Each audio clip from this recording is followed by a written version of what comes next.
Okay, magandang bago po ulit sa bawat isa. Morning! Morning! Okay kayo?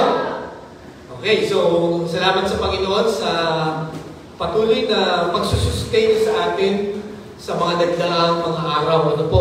Salamat sa para pulihin ng Panginoon at pag-aralan ng kanyang salita. So, ngayon pong buwan na ito ng November, ano nga po ang ating pinag-uusapan? Witnesses of Christ. Ano po? Paano tayo magiging saksi? No? Paano natin mapapatunayan na ang Panginoong Hesus nga ang nagliligtas? Ano po?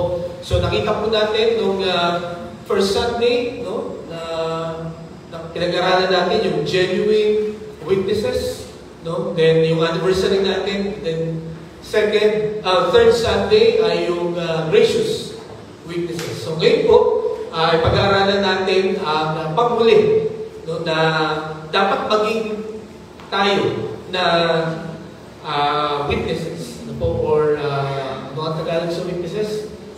Saksi. Yan. Okay. So sa pagpapatuloy po natin, atin pong basahin ng sabay-sabay Matthew 24 verse 14. Ano po tayo kayo? Atin na lang pong basahin ito ng sabay-sabay. Matthew 24 verse 14, ready, start. And this gospel of the kingdom will be preached in the whole world as a testimony to all nations, and then the end will come. The Lord bless the reading of His Word. Tayo po ay manalangin. Panginoon, salamat po sa mga bagay na itinuro mo sa amin kung paano kami magiging saksi ng Panginoong Jesucristo. Tulungan mo kami na huwag itong makalimutan at ito ay aming ipamuhay. Sa aming pong pag-aaral ngayon pong umaga, tulungan mo po kami na maunawaan ito at may apply sa aming pong buhay sa pamamagitan ng biyaya mo para ikaw, Panginoon, ay mapapurihan. Samahan mo kami, Panginoon, sa aming pag-aaral sa pagkatlang ng ito'y dalangin namin sa pangalan ni Jesus. Amen. Okay, so alam niyo ba yung kasabihan na all roads lead to Rome? Okay? May idea ba kayo kung anong ibig sabihin yan? All roads lead to Rome. Lahat daw ng daan ay papuntang Roma. Okay. Sabi nung isang article na nabasa ko, kahit ano man daw gawin mo, no, ay doon pa rin sa center. No? O yung main goal mo pa rin ang mangyayari. No? Kung halimbawa, gusto mong mag-aral, gusto mong makatapos, no? Kahit na iba-ibang paraan ang gawin mo na para makatapos, sabi niya makakatapos ka rin. Okay? Ang original na kahulugan po nito, no? Kumbaga, bakit ito na naging quotation, ito, all roads lead to Rome? Sapagkat noon pong 300 BC, no? Noong 300 BC, bago po ipanganak ang Panginoong Jesucristo, kung atin po pag-aaralan ng history, ang Israel po ay sinakop ng 4 na bansa. Okay? Ang una ay ang Babylon. The Babylonian Empire noong 6th to 7th century BC. Okay? So, naalala po natin yung panahon ni Daniel, no? Sinakop ng Panginoon ni Nebuchadnezzar. No po, ang Judah. Alam niyo ba kung bakit? Sapagkat kinalimutan nila ang Panginoon. No? Sumamba sila sa ibang Diyos. At yun ang sabi ng Panginoon, the moment you forget me, the moment you forget my laws, no? Ibibigay ko kayo sa mas malupit pa na bansa, no? Para parusahan kayo. At yun nga po ang nangyari. No? Sinakop sila ng Babylon. At ito po kulay dilaw na ito po yung mga bansa, no? Yung mga lugar na sakop ng Babylon, na during that time, ito pa lang yung whole known world. No? Yung dilaw na yan. And then, after a few years, after 70 years, ng pananakop ng Babylon, nasakop naman sila ng Medo, Persia. Okay? Yan po ang Iraq ngayon. So, medyo lumawak na yung kanilang nasasakupan. Okay? At nasakop din nila ang Israel. Then, after a few years, nasakop naman sila ng Greece. Okay? So, ng Greece. At yun nga po, lumawak ulit yung kanilang nasasakupan. And then, yung pang-apat ay ang Rome. Okay, alam niyo po, ang maganda, no? Sa kabila ng kalupitan ng mga Roman Empire, ng Roman government, especially sa mga Israelites, meron silang magandang ginawa. No? They build roads. Okay? Kumbaga, siguro itong influensya ni former President Duterte. No? Build. No? Because the Roman Empire built roads. At kung titignan niyo po itong mapang ito, yung kulay red, ano po? Yung kulay red, nakikita niyo yung kulay red, yan yung mga roads na kanilang tinayo. No? And sabi nga, doon naggaling yung all roads lead to Rome. Na itong lahat ng mga roads na ito na ginawa nila, may mga connecting trips, no, going to Rome. Okay? Alam niyo, nung kami po ay nagpunta ng Germany, meron po doon na mga connecting train stations na papuntang Rome. Okay? Kaya nakakamangha at nakakabilib po ang ginawa ng Rome, no? When it comes to roads. At alam niyo po, inayaan ito ng Panginoon na mangyari before the Lord Jesus Christ was born.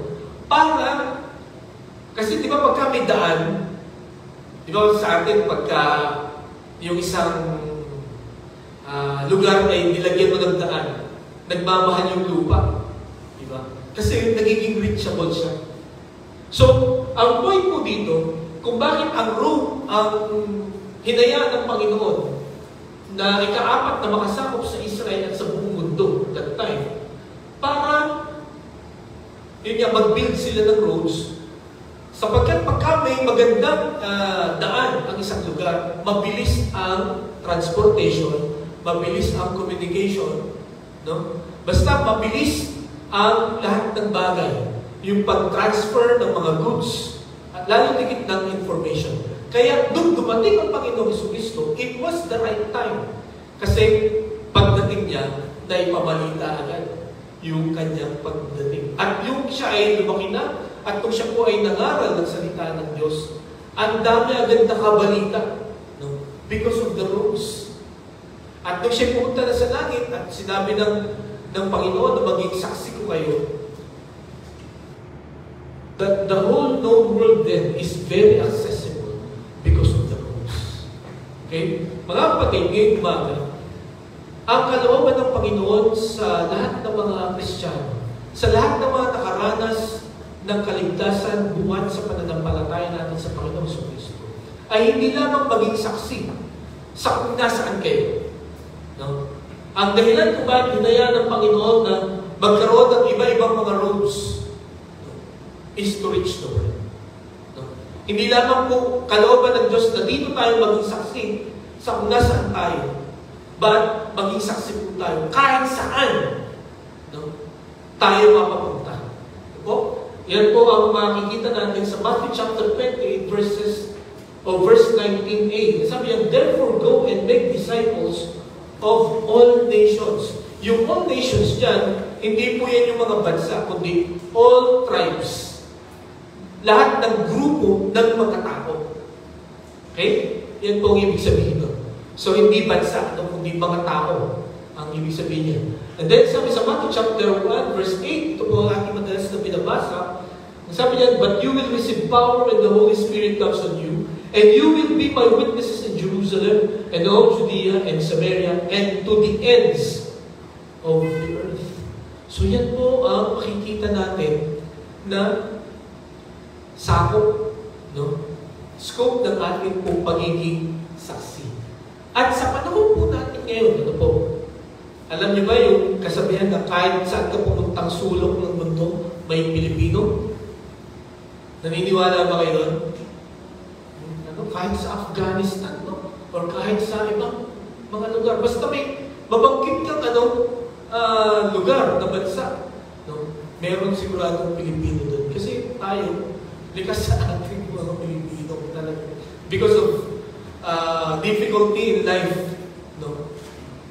Whether we accept it or not, nahihirap talaga mabuhay dito sa atin. No? At mas Kumbaga, parang mas nagtatribe tayo pagkapunta tayo sa ibang bansa. Diba? So, sabi nga ng isang preacher na narinig ko, tayo mga Pilipino ang may pagkakataon, no?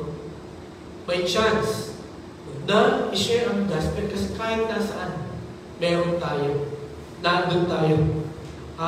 Sa isang lugar sa France, the first time ko lang narinig, yung Faraway France.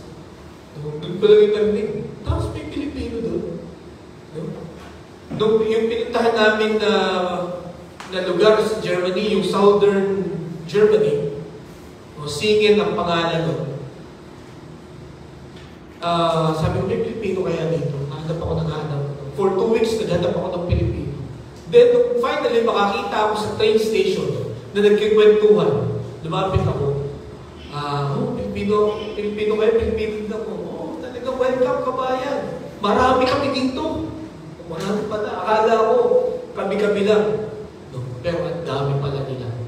So, ang ibig ko po sabihin, mga kapatid, tayo po, mga mananampalataya, ang gusto ng Panginoon, ay maging saksi tayo sa buong mundo. Okay?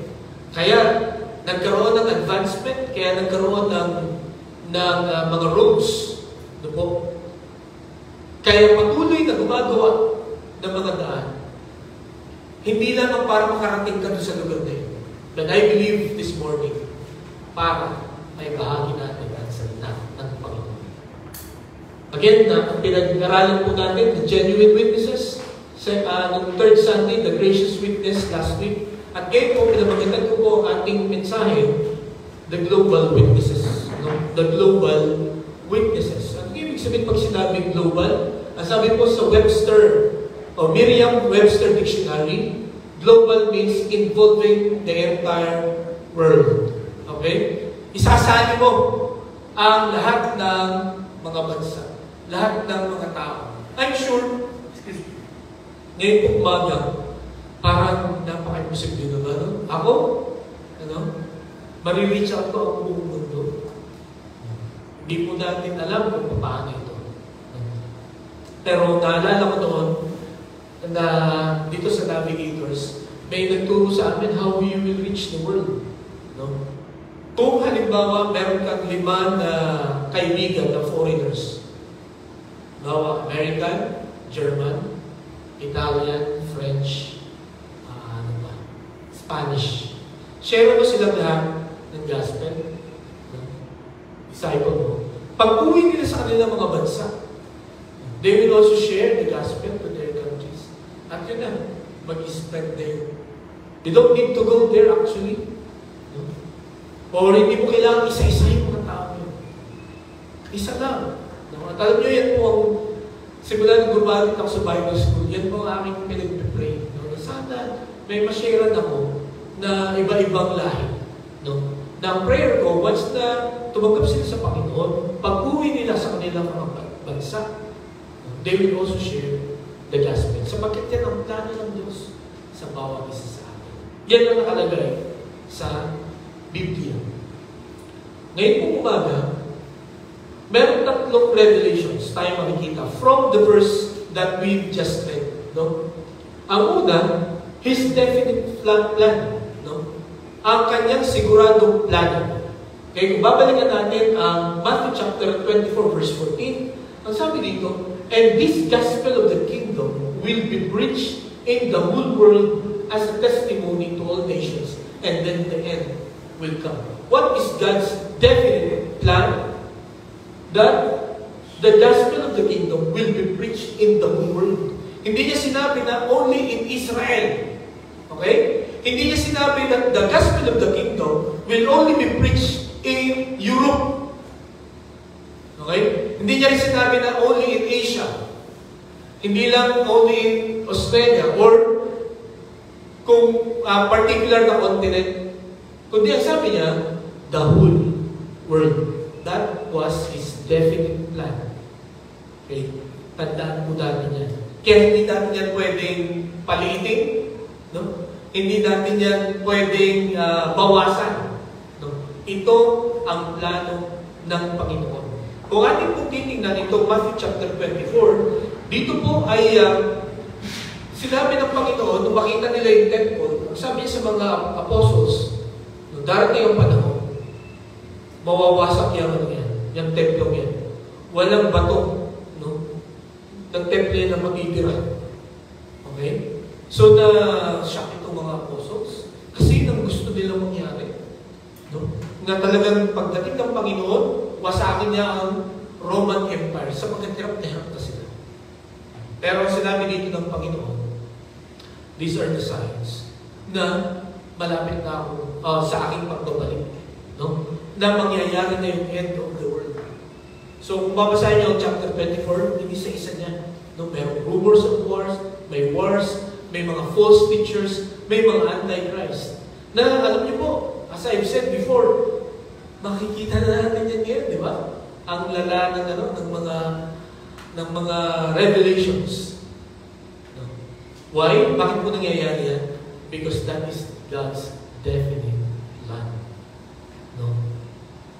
Na tayo po ay maging global witness. Na ibahagi natin ang salita ng Panginoon kahit saan, kahit kailan, kahit kami.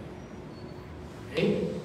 Yung last Sunday, yung tinuro ko sa inyo, I think everyone can relate to that. At ewan ko kung napansin niyo yung mga pictures na sinisend ko po. Working, college, at saka high school yung sinishare ko. No? Iba-iba kanilang mga reactions. Ano? Pero salamat sa Panginoon, na-realize ko na talagang they are open, no, for the gospel. No? Hindi ko alam ano magiging reaction ko pag kami nagsabi, hindi ko papakinggan yan, ayoko. Pero dahil sa panahon ngayon, naniniwala ako that people are willing to listen. No? Ibahagi natin yung magandang balita. So, ang sabi ko po sa ating mga talata, ito po ang mensahe ng Panginoon. Nasabi niya sa Matthew 4:17 and 23, from the time on, Jesus began to preach, repent for the kingdom of heaven has come near. Okay? Kung kapasin niyo yung kingdom of heaven, ang context po nito, Matthew chapter 4, nakulong na po si John the Baptist, yung kanyang pinsan po. No? Dahil sa kanyang pangangaral at dahil sa kanyang pagpabautismo. So nakulong siya. No? After ng baptism ng Panginoon Kristo, nakulong siya. Then siya na ang nag-take over.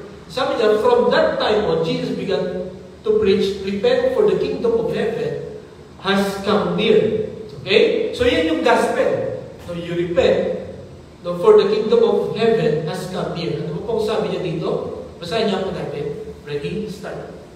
Jesus went throughout Galilee, teaching in their synagogues, proclaiming the good news of the kingdom, and healing every sickness among them. Okay, ang sabi niya, Jesus went throughout Galilee. At alam niyo po yung Galilee, yung Sea of Galilee or Lake of Galilee. Palibot po yun, malaking scope na yun. So, ginawa ng Panginoon Kristo, umiikot siya doon. No? At ano ang kanyang ginagawa? No? Marami pong synagogues doon, proclaiming the good news of the kingdom.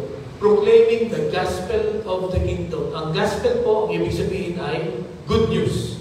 Ano po? Pabuting balita. And then, si Apostol Pablo, ang sabi niya sa Romans chapter 1 verse 16, for I am not ashamed of the gospel of Christ, for it is the power of God to salvation for everyone who believes, for the Jew first and also for the Greek. So makita po natin dito mga kapatid, ipinagpatuloy ni Apostol Pablo yung gospel na pinipreach ng Panginoong Jesucristo. Okay? Yung gospel of the kingdom. At ang gospel of the kingdom, mas pinakita dito ni Apostol Pablo kung ano ang nilalaman nun. Ano yung nilalaman? Yung gospel ni Christ, it is the power of God to salvation for everyone who believes, for the Jew first and also for the Greek. Bakit sinabi niya for the Greek? Sapagkat during this time, ano po, ay ang kanilang language, bagamat under silang Roman Empire, ang influence po ng mga Greek ay yung language. So, ang kanilang salita noon ay Greek. No? Although ang mga Hudyo, may tatlo silang salita. No? Aramaic, Hebrew, and Greek. No? Kaya nagaling nila. No? So, dito po, ang pinupoint out dito ni Apostol Pablo, itong mga Hudyo at the rest of the world. Ganun po ang category nila. No? Gentile world or Greek world. Kailangan makapakinig ng salita ng kaligtasan, the gospel of Christ. Okay? So, dito po, makikita po natin, pagka ang Panginoon ay nangako, ganito po ang mangyayari. Nasabi sa Isaiah 46 verses 9 and 10, remember the former things, those of long ago, I am God and there is no other. I am God and there is none like me.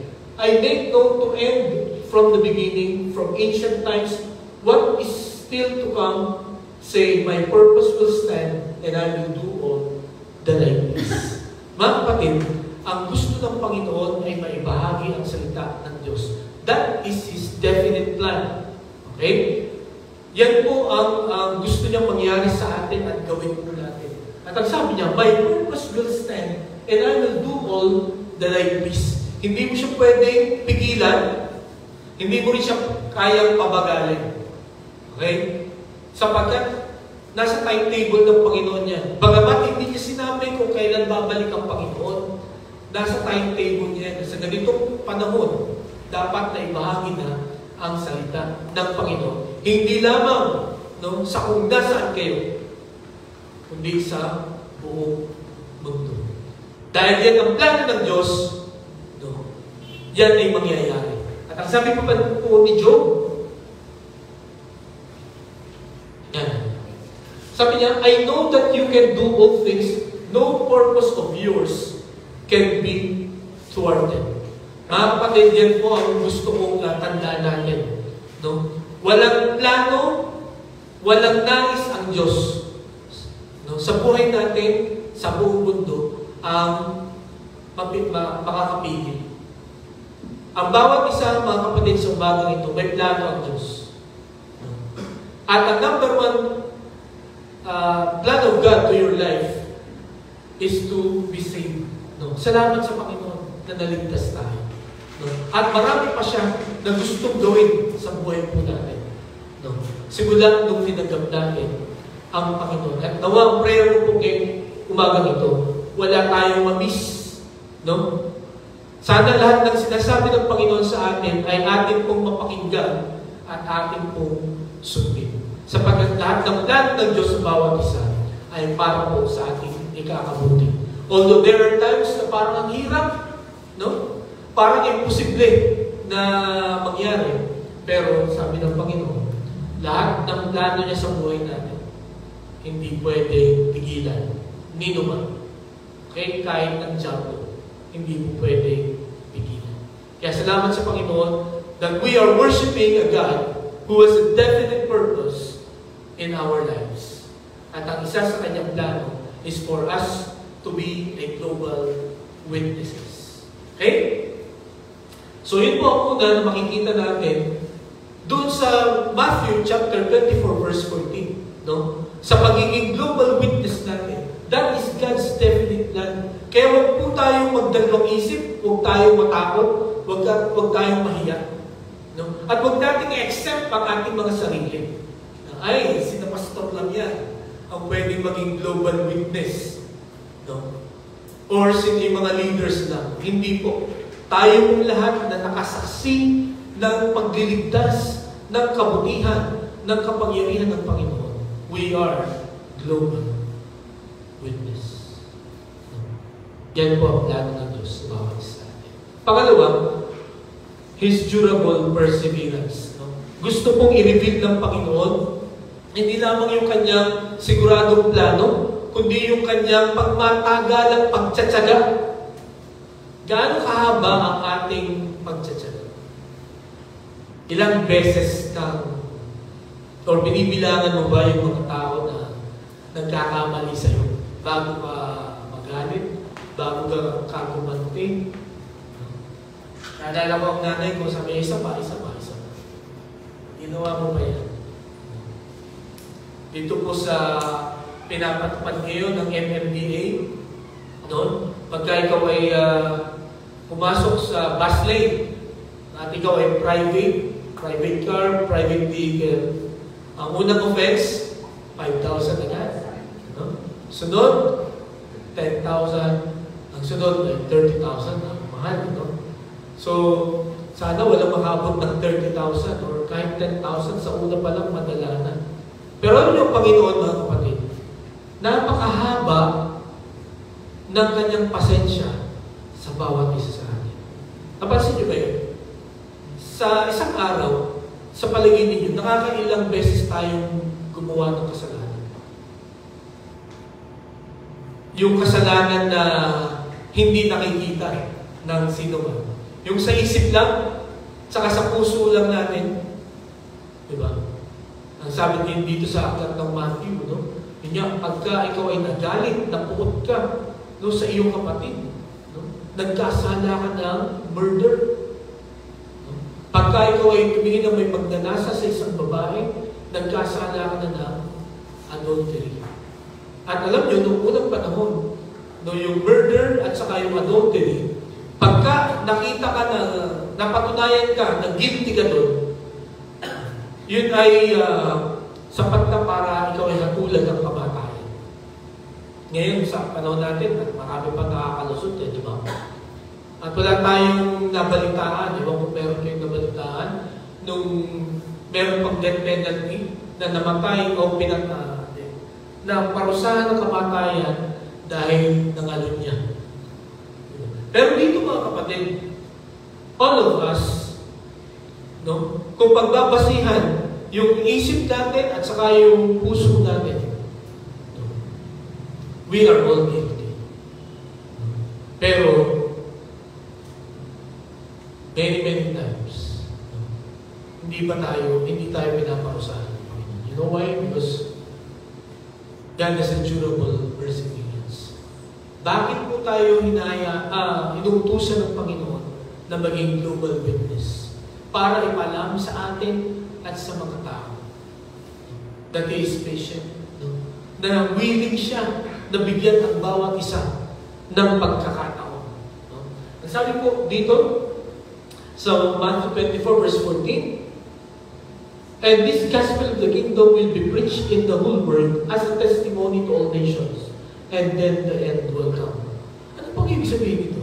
Kailangan muna na may pahayag ang gospel of the kingdom bago maranasan ang katapusan. Nakuha niya yung point ng Panginoon sa Kristo. Kailangan muna makarinig yung last. Yung last na tao na kailangan makarinig ng salita ni Jesus bago niya gunawin ang mundo. Okay? Hindi niya gugunawin ang mundo sa kalagitnaan, no?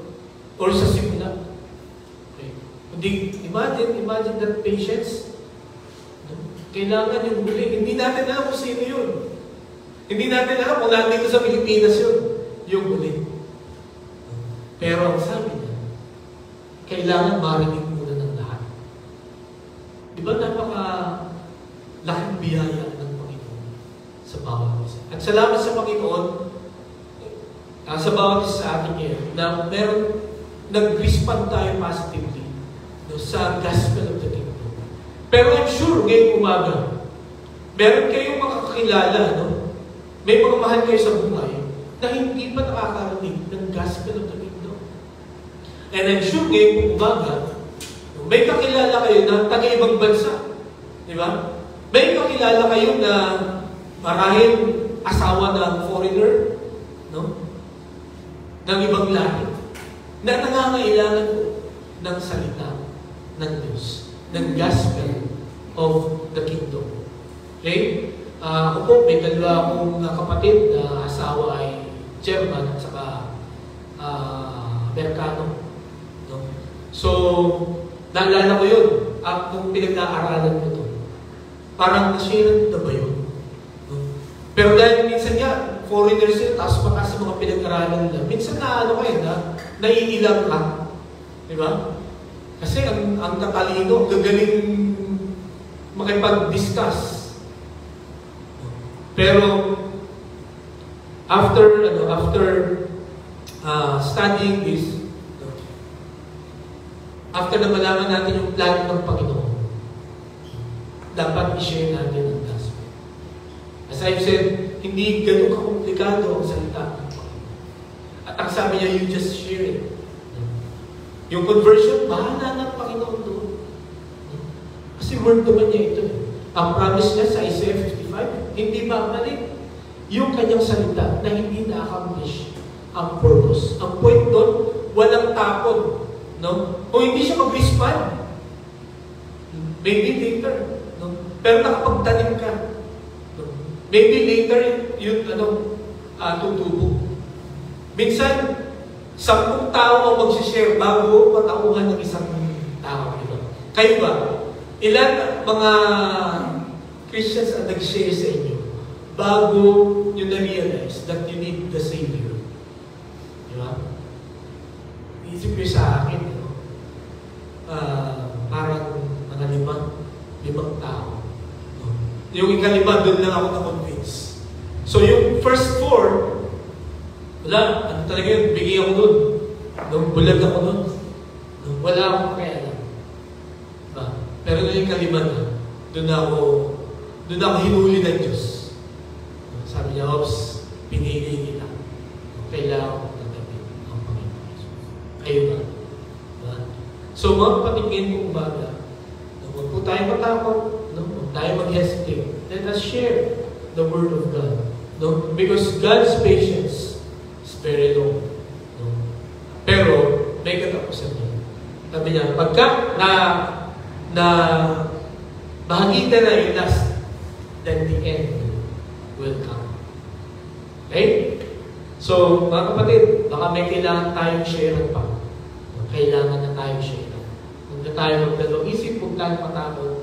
No? Alam niyo, sa pag-share ko ng gospel sa Navotas, sa Caloocan, tapos noong Thursday and Friday sa Valenzuela at sa Malabon, I realized na ang laki ng takot ko.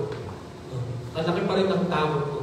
Kasi bago ako nakapag-approach, it took me like, nung sa Navotas, parang 45 minutes kung kinvince yung sarili ko talaga. At pinag-pray ko talaga, Lord, tulungan mo naman ako. Bigyan mo ako ng sasabihin. Tapos nung nakapagsalita na ako finally, sabi ko, ganun lang pala kadali. No? Yung mga fears ko ay hindi nangyari. They were so receptive. No? Dahil nga, ang mga tao ngayon, sa mga nangyayari sa panahon ko natin, they are open for the gospel. You just ask the Lord to give you courage. At yun nga, yung pong material na nandun natin, hindi ko sinasabing yung material na yun ang pinaka-effective. Diba? Because I believe, kung hindi yan gagamitin ng Holy Spirit, wala mangyayari. Let's ask the Lord for help as we share the gospel. Sana mga kapatid, within our reach, wala tayong ma-miss. Within our reach. Okay. And then after that, let's try to go beyond. Maging global witness po tayo. Okay?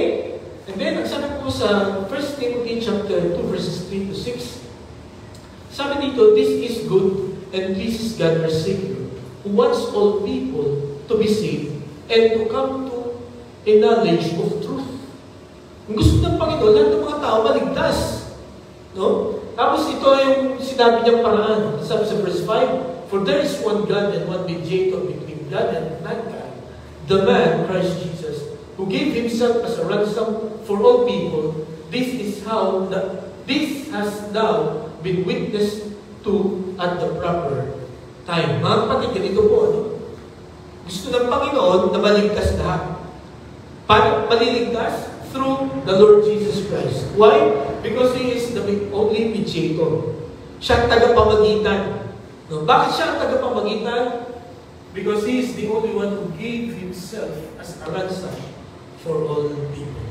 Wala pong ibang napako sa krus. No? Walang religion na napako sa krus. Walang ibang tao, walang ibang pastor, no? Walang iba na mga leaders, no? Na napako sa krus. Only the Lord Jesus Christ. Kaya siya lamang ang mediator between God and man. Okay? Bakit ginawa ito? Because God wants all the people to be saved. Okay? So kung ang Diyos gusto maligtas sa mga tao, tayo pa kaya? Diba? Ang sabi pa sa 2 Peter chapter 3 verse 9, basahin nga po natin. Ready? Begin. The Lord is not slow in keeping His promise, as some understand slowness. Instead, He is patient with you, not wanting anyone to perish, but everyone to come to repentance. Imagine that, no? Means, ang context po nitong 2 Peter chapter 3, maraming mga false teachers ang nagsasabi, nasa na yung darating na Panginoon. No? Ang tagal nang sinasabi na malapit na dumating ang Panginoon. Nasaan? No? So, ang purpose ng mga false teachers na yun ay to give doubts to the believers.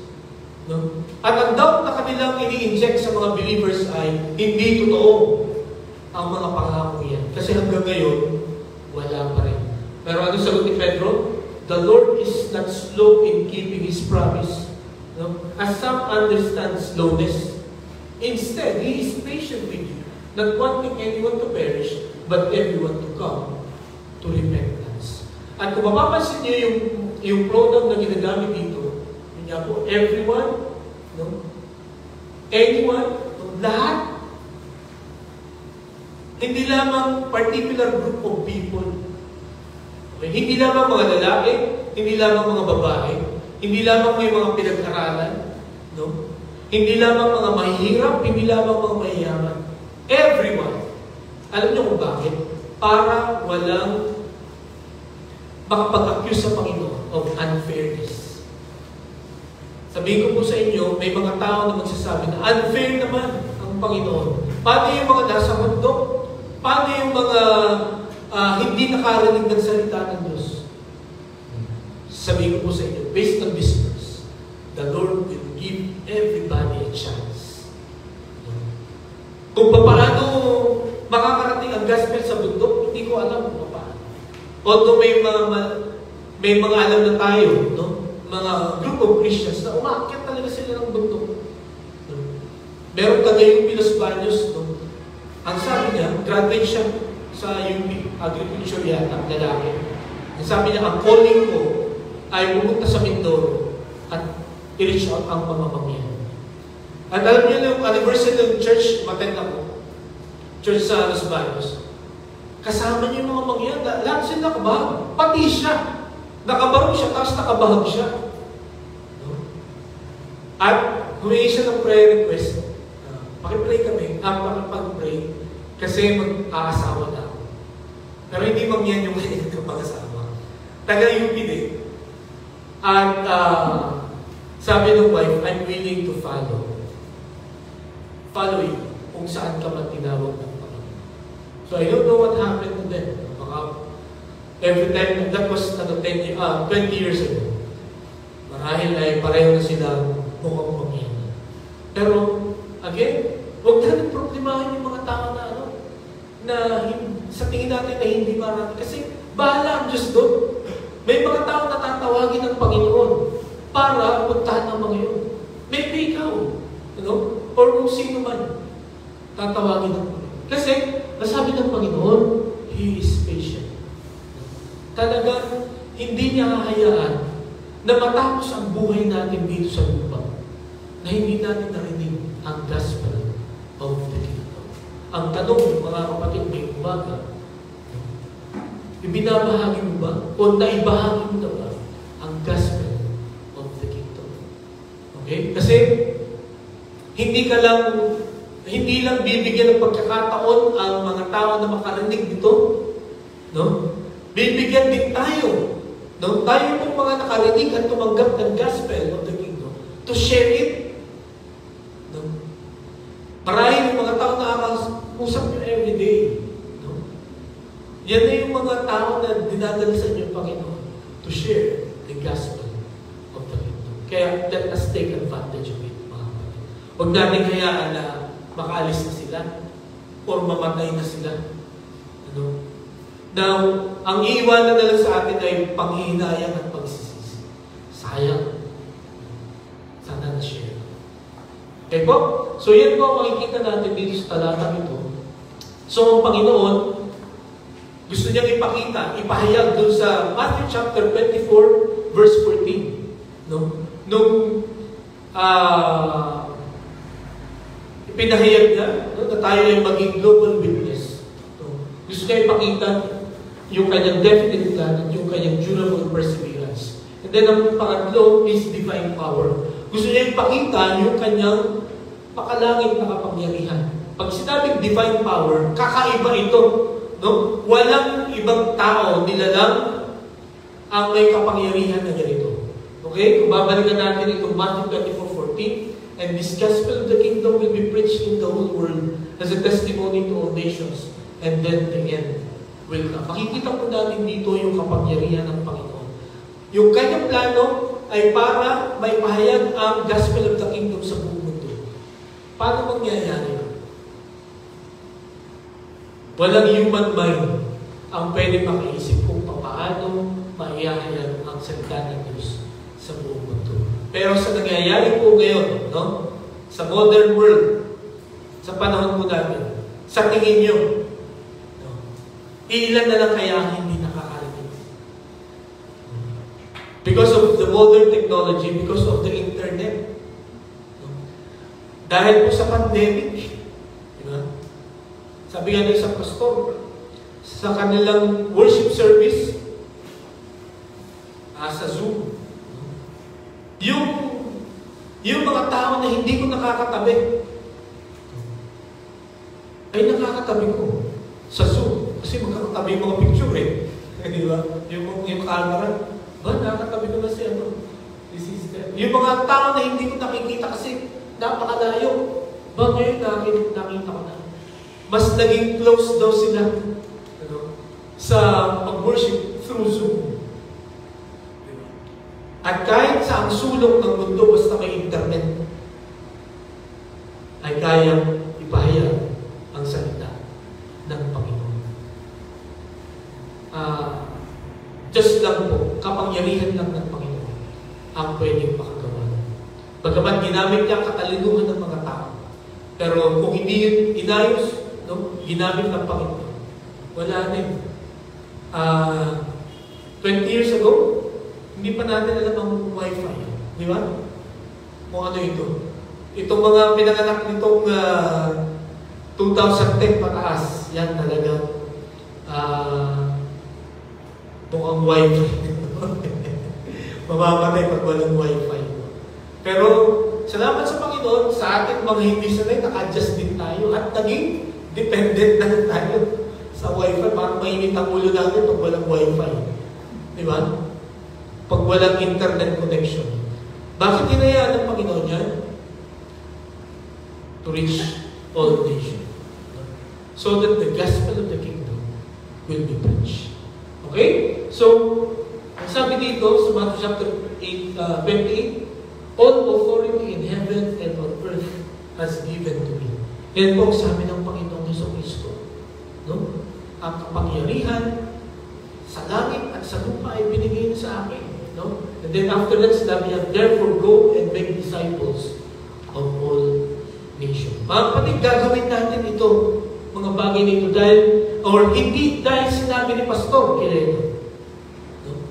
Gagawin natin ang paghahayag ng salita ng Diyos, hindi dahil sa yan ang program sa church. Okay? Kundi gagawin po natin ito sapagkat ito ang utos ng Panginoong Jesucristo. Kaya pag may nagtanong sa atin, no? Paano mo ginagawa yan? Bakit ka nagsishare ng gospel? May napapala ka ba niya? May sweldo ka ba sa paggawa niya? Siyempre wala. No? Bakit mo ginagawa yan? Ito lang po ang tanging masasabi natin. Because of the Lord Jesus Christ. At ginagawa natin ito through the power of the Lord. Okay? Yung pagpunta, yung pagbabahagi, Hindi po natin kaya gawin yun. No? Pero yung ikaw ay makapunta at magbahagi sa Panginoon. Ang Panginoon ang bilos at nagpalakas at nagbigay ng katalungan sa bawat isa sa atin. Okay po? So, nasabi sa Romans 1:16 ulit, the gospel of Christ, for it is the power of God to salvation. Hindi po natin dapat ikahiya. No? Itong gospel na ito, because this is the power of God. Kaya mga kapatid, itong libro ito, itong Biblia ito, hindi po ito ordinaryong libro. Okay? Hindi po ito katulad ng mga novels na nakikita natin sa National Bookstore. This is the Word of God, and because this is the Word of God, it has the power for salvation. Nakakapagligtas. Ang sabi po ng isang sikat na preacher, si Billy Graham, sabi niya, the greatest miracle or the greatest display of God's power is not when we see the blind see or the lame walk. Hindi daw yun ang greatest display ng power ng Panginoon. The greatest display of God's power is when a person receives Jesus in his heart. When a person is changed because of the Lord Jesus Christ. Yun daw po ang pinakadakila na himala. Yun na tayo ay nagbago dahil kay Kristo. Alam niyo kung bakit? Sapagkat nagsabi po dito sa Luke 7:15, 7 and 10. Basahin niya po natin. Ready? Start.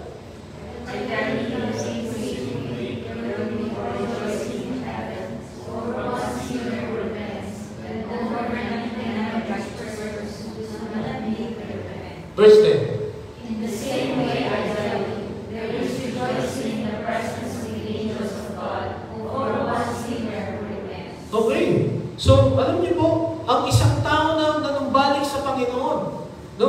Ang isang tao na tinanggap ang gospel of the kingdom, no? Ano nangyayari sa langit? Nagkakatuwaan sila doon. May celebration, no? At ilan ang kailangan mag-repent para mag-celebrate sila? Kahit isa lang. No? Alam niyo po ba noong December 23, 1983, nagkagulo sa langit? Alam niyo kung bakit? Tinanggap ko si Jesus bilang sa nalikod na tagapagligtas. Nagkagulo sa langit. No? Nag-celebrate sila. At noong tinanggap niyo ang Panginoon bilang sarili ng tagapagligtas, nagkagulo sa katuwaan. How much more kung may 5 or 10, no? Ang tumanggap sa Panginoon. How much more when we reach the other countries. Di ba? Kagulo sa langit. Kaya, the greatest miracle, no, is when a person repents of his sin. No? When a person goes back to God. Okay? So, kung naghahanap kayo ng himala, din po, hintayin nyo na tanggapin ng isang tao ang Panginoon bilang sarili ng Pilipinas because his life will be changed. No? Not for a while, but forever. Ito? So, yan po ang makita po natin, no? Na display ng kapangyarihan ng Panginoon. Okay, so yan po ang first point ko lang to. Yung 3 revelations. Kung bakit merong yung Matthew chapter 24 verse 14. No? Yung revelation. Okay, po, ang pangalawa na gusto kong makita natin dito, yung tatlong dahilan. Bakit kailangan nating maging global witness? Okay? Bakit tayo? No? Bakit hindi na lang yung mga angels? Di ba mas effective siguro kung yung mga angels, no?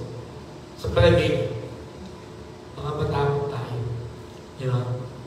Kung mga angels yun. Or baka pagdudahan natin, parang totoo ba yung sinasabi niyo? Di ba? Tayo po ang ginamit ng Panginoon. So, ang una, bakit po kailangan tayong maging global witness? Bakit kailangan hindi lamang itong mga tao dito sa Pilipinas or sa lugar natin ang dapat nating share? Bakit kailangan yung ibang tao pa rin? No? Yung mga tao na napakalayo, no? At napakahirap abutin because of the impending destruction. Dahil sa parating na pagkaparusahan. No? Ang sabi dito, sa Matthew chapter 24 verses 17 to 22. Sabi niyo sa verse 21, "For then there will be great distress unequaled from the beginning of the world until now and never to be equal." Mga kapatid, ganito po. Nung sinabi ng Panginoon na pagkatapos marinig ng mga tao ang gospel of the kingdom and then the end will come. Okay? Ang isa pong kahulugan nito ay pagka dumating ang Panginoon, kukunin niya tayong lahat sa alapaap. And then after that, magsisimula na yung 7 years tribulation. Yung 7 taon ng kapighatian. At ang description ng Bible sa tribulation ay, "For there will be great distress unequal from the beginning of the world until now and never to be equal." Ganito katindi yung kahirapan na mararanasan ng mga taong maiiwan dito. Kung sa tingin niyo, ang buhay dito sa Pilipinas ay parang ang hirap, no? Meron pang ibang nagsasabi na parang nasa impyerno na tayo, di ba? Kung kayo ay maiiwan, huwag naman sana, no? Itong may experience ninyo, no? Sapagkat ito ang sinabi ng Panginoong Jesucristo.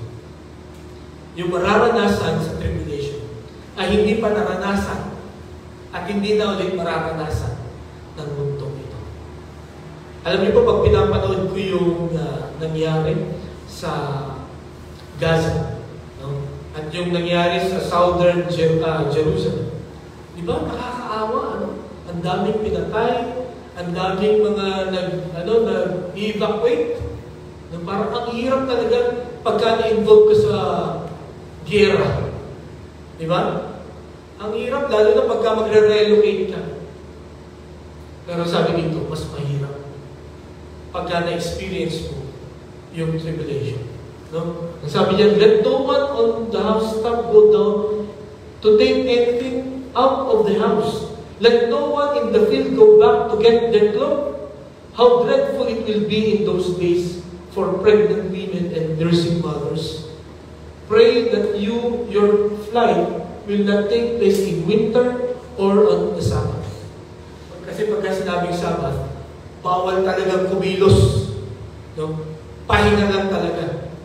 Kahit nga kumuha ka lang ng magbuhat ka lang, bigib ka lang, hindi pwede sa Sabbath. Kaya sabi niya, sana hindi mangyari yan during this time. Sapagkat, ang sabi dito sa verse 21, "There will be a great distress." Napakatinding kahirapan. Okay? So, bakit natin kailangan maging global witness? Bakit kailangan natin mag-share ng salita ng Panginoon here and abroad? Because of the impending destruction. At ayaw po natin na yung mga tao na mahal sa atin ay makasama. And the only way para makaiwas sila doon ay katulad din ng ginawa natin. No? Sampalataya natin si Jesus bilang sarili natin na nagpagligtas. Okay? Yun po ang una. Secondly, the instant disappearance. No? Yung mabilis na pagkawala. Anong ibig sabihin yan? Okay? Ang sabi po dito sa Matthew chapter 24, verses 41 and 44. Basahin niya po natin. Ready? Go. Two men will be in the field, one will be taken and the other left. Two men will be grinding with a hand mill, one will be taken and the other left. Okay. Ano? May dalawang lalaki na nagtatrabaho sa bukid. Ang isa ay kukunin, ang isa ay maiiwan. No, may dalawang babae, no, na, anong tawag yan? Nagigiling, no? Yung isa ay mawawala, yung isa ay maiiwanan. Ang bilis doon, mga kapatid. No? Ito yung pinapakita dito, ang tinuturo dito ay yung rapture. No? Walang makakapaghandang sa muling pagbabalik ng Panginoon. No? Hindi mo pwedeng sabihin, sa kanan lang ako makikinig. Sa ako na lang seryosohin yan, Pastor. Sabi ko, pagka alam ko na malapit nang dumating ang Panginoon. Kasi ito mangyayari, no? It is an instant disappearance. Possible na naglalakad kayong dalawa, na biglang mawawala yung isa, or kung kayo pareho siya, pareho kayo mawawala. Pero imagine niyo yung gulo na mangyayari during that time. For example, ang driver ng bus ay Christian. Tapos mga sakay hindi. Di ba? Ano mangyayari? Yung driver ng taxi, yung driver ng kotse, yung ano ba? Okay, sa aeroplano, di ba? O kaya yung joyride, no? Yung nagdadrive ay Christian, naka-joyride ka. Tapos yung nakasakay hindi. Ano kaya mangyayari? Magkakagulo po. No? Why? Because of an instant disappearance. Hindi po slow mo, no? At hindi gradual ang rapture. No? Hindi yung halimbawa, mga taga-Pilipinas muna. Sunod, mga taga-ano muna, taga-China naman. Hindi, sabay-sabay lahat yan. Kaya imagine nyo yung biglang gulo ng mundo. Sabi pa dito, so you also must be ready because the Son of Man will come at an hour when you do not expect it. Lagi po tayo maging handa. Ihanda po natin yung mga loved ones natin na hindi pa nakakilala sa Panginoon. Here and abroad. Sapagkat ang Panginoon darating sa oras na hindi mo siya inaasahan. Kaya sabi nga sa aklat ng Pedro, He will come like a thief in the night. Parang magnanakaw sa bibig. Di ba mga magnanakaw, hindi nag-a-announce, uy, natakaw ko kayo mamayang gabi. Or magnanakaw ko mamayang gabi. Darating yan. No? Alam niyo po nung nasa seminary ako, laging pagka nananakawan kami, ay yung panahon na hindi namin ina-expect. Kaya yung mga kaklase ko, grabe, may 5 Levi's, no? 501 na, nilaban niya. Inihang niya doon sa ano? Doon sa tabi ng puto. Kinakabagahan, limas. Imagine, 501 na Levi's yun. Bakit niya sinampay doon? Kasi hindi niya ayasahan na that time na nakawin. Kasi kung alam niya yun, hindi niya yun isasampay. Diba? Ganun daw ang pagdating ng Panginoon. No? Sa panahon na hindi mo inaasahan. Kaya dapat tayo mga Kristiyano, katulad ng motto ng mga Boy Scout, no? Slogan ng mga Boy Scout, laging handa. Okay? Pero tayo lang ba gusto natin maging handa? Sana maging handa lahat ng gusto natin makasama sa muling pagbabalik ng Panginoon. There is only one way. Let us share the gospel of the kingdom.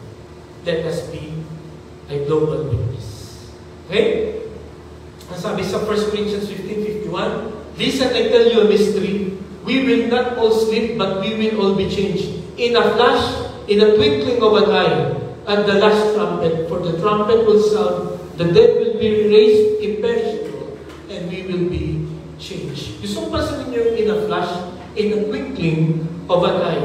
Alam niyo po, meron pong 3 klase ng pagpikit ng mata natin. Yung tinatawag na wink, blink, at saka twink. Yung wink, yung kindat, no? Ingat ka daw pagka pakindat-kindat. May masamang bahanak yan. Sabi sa Proverbs. And then yung blink, ito yung kurak. At yung twink, ito yung kisak. Ang twink daw ay half a second. Ang blink, ang wink, half a second yan. Ang blink ay 1/4 of a second. Ang twink ay 1/8 of a second. So, gano'n kabilis. Diba? Nasabi dito, ang pagdating ng Panginoon, it will be like the twinkling of an eye. Kaya baka maganda ka pa ba doon? Sobrang bilis nun. Di ba? Ang makakasama lang dyan ay yung laging handa. Pero pag hindi handa ang isang tao, late ka na. Okay? Kung sabihin mo, saan ka na maghahanda pagdating, late ka na nun. Hindi ka makakasama. So, bago pa dumating, although ang Panginoon, nagsabi na siya ng mga signs, no? Pag malapit na siyang dumating. Kaya dapat maghanda na. Okay? Kahit tayo, mga mananampalataya, we need to prepare ourselves. Marami gustong ipagawa ang Panginoon sa atin. Sana, ginagawa po natin. Okay? So, the impending destruction, the instant disappearance, and then ang pangulit, the inspiring destination. Okay? Bakit po tayo kailangan maging global witness? No? Dahil sa destination na pupuntahan natin pag dumating na ang Panginoon. Okay? Nasabi dito sa Matthew 24, verse 31, and He will send His angels with a loud trumpet call, and they will gather His elect from the four winds, from one end of the heavens to the other. Okay? So, pagdating daw ng Panginoon, uutusan niya ang kanyang anghel sa pamamagitan ng trumpet ko. At lahat ng mga mananampalataya, patay man o buhay, ay kukuhanin niya sa four corners, no? Four winds, four direction. No? Kumbaga sa buong mundo ay iipunin niya. Okay? Iipunin ng Panginoon. Pag tinanggap mo niyo ang Panginoon bilang sa inyong tagapagligtas, huwag kayong mag-alala, kasama kayo dito. No? Kasama niyo ako dito. Okay? Next. Sabi sa 1 Thessalonians 4, verse 17, and that we who are still alive and are left will be caught up together with them in the clouds to meet the Lord in the air, and so we will be with the Lord forever. Mga kapatid, pag dumating ang Panginoon, pagka tayo po ay na-rapture na, we will be with the Lord forever. No? Makakasama na natin finally ang Panginoon. Ito pa, saan tayo dadalhin ng Panginoon? Sabi niya dito, He will wipe every tear from their eyes. There will be no more death, or mourning, or crying, or pain. For the old order of things has passed away. Dito niyo tayo sa lugar na to, dadalhin. No? Gusto niyo pumunta niyo sa lugar na yan? Walang hiyakan, no? Walang kamatayan, no? Wala nang sakit. No? Ilan sa inyo dito ang mga may dinadamdam? Ako, marami akong pain sa katawan, itong shoulders. May kanta nga eh. No? My toes, my knees, my shoulder, puro may sakit. Masakit, ano? So, dadalhin tayo sa lugar na wala ng pain. No more death and no more mourning. Sabi dito, nothing impure will ever enter it, nor will anyone who does what is shameful or deceitful, but only those whose names are written in the Lamb's book of life. Wala nang nakakahiya, wala nang pandaraya, no? Wala nang karumihan, wala nang kasalanan sa lugar na yun. At yan po yan namin. Diyan tayo dadalhin ng Panginoon. Inspiring, di ba? Inspiring destination. Tayong lahat, sa ating pong pang-araw-araw na buhay, ang dami nating stress, ang dami nating problema, ang daming mga kabigatan, ang dami nating mga kailangang bayaran. And sometimes we're wishing na sana makapunta ako sa isang lugar na yung makaka-experience ako ng katahimikan. No? Makaka-experience ako ng pahinga. Yung makaka-recharge ako. I'm sorry to tell you this morning, wala kayong makikita dito sa lupa. Dahil sa pagpunta dito sa isang lugar na yun, hindi nyo mapapansin may mga stress pa rin kayo makakasalamuha. Katulad nung pagpunta namin po sa abroad, namamasyal kami. No? Kaya lang namin pagpupunta kami sa isang lugar, kailangan namin wagaksayin ng oras, lakad kami ng lakad kami. Para makita yung mga magagandang lugar. Kaya pag uwi mo sa hotel, lahat kami nagkakaano. Diba? Pero mga kapatid, pag dinala tayo ng Panginoon sa lugar kung nasaan siya, this is one of our experiences. In fact, ito ay kaunti lang sa mararanasan natin. Pero itong verse na to, sulit na to. Di ba? Kaya mga kapatid, ngayong umaga, we need to be a global witness.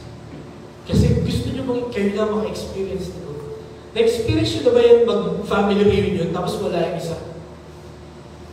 Absent yung isa. O kaya absent yung ilan. Diba?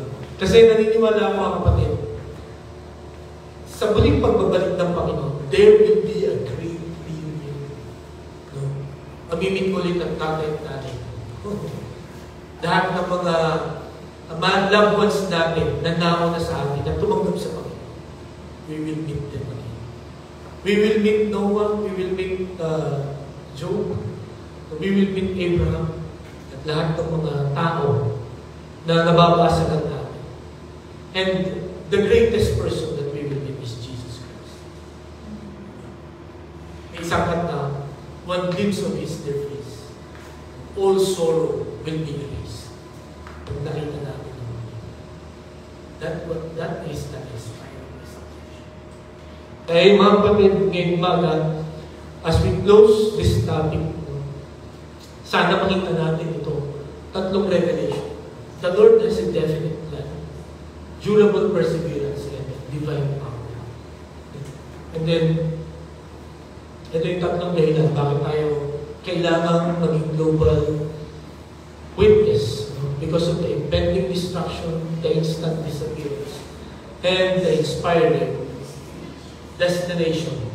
Again, tandaan po natin, becoming a witness is not an activity. It is not just a task that we need to do. It is a lifestyle na kailangan po natin ipapagawa. Kahit saan tayo mapapunta, let us be a witness of Jesus Christ. Tayo pinanalangin. Panginoon, salamat po sa paalala mo sa amin ngayon pong umaga.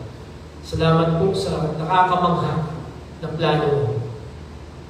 Salamat po sapagkat ikaw lang ang may kakayahan na gawin ito. Salamat po sapagkat napakabuti, napakaganda ng plano mo po sa buhay po namin. Sa kabila na kami ay matitigas sa mga ulo, sa kabila na kami, Panginoon, ay madalas sumusuway sa inyo pong kalooban, Lord, nawa ang salita mo ay magbigay sa amin ng babala at paalala na wala ka pong ibang plano sa amin kundi kami ay mapabuti. Salamat sa mga katotohanan na nakita namin ngayon po umaga. Lord, help us to be a global witness. Marami kaming mga mahal sa buhay, kakilala, at marami pa pong mga tao ang hindi pa nakakilala sa inyo. Hindi lamang dito sa kung saan namin kami, kundi maging sa ibang mga lugar. Tulungan mo kami, Lord, na pagka nagkaroon kami ng opportunity na pumunta sa ibang lugar, magkaroon ng chance to reach other people. Huwag kaming magdalawang isip, huwag kaming matakot. Bigyan mo kami ng lakas ng loob at karunungan to share the gospel of the kingdom. Salamat po, ito aming dalangin sa pangalan ni Jesus. Amen. Tawagin po natin sa ating song leader.